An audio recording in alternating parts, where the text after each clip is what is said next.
Ubumbane umthandazo kwabashonelwa.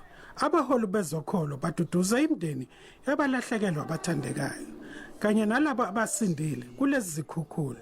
Eminye imndeni safuna izihlobo zabo ezidukile. Abayibamba incingo ama-cousins. So last week asifihlile abayibamba incingo.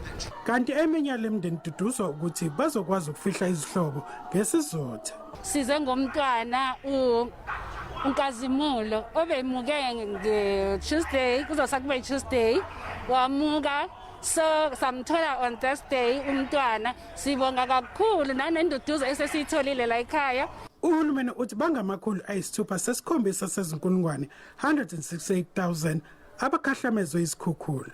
Among those we speak of the Mdletshe family of Indwedwe who lost 4 children. We speak of Jikela family and Makoba family in Georgedale who lost 5 family members each.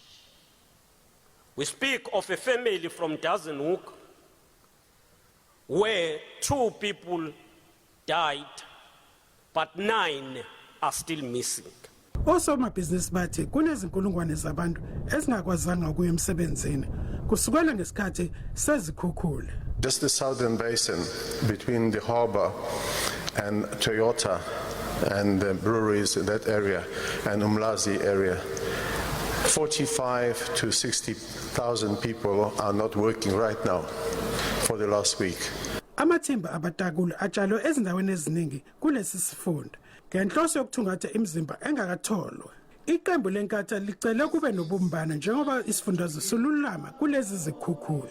Thulani Msimanga, SABC News, eThekwini.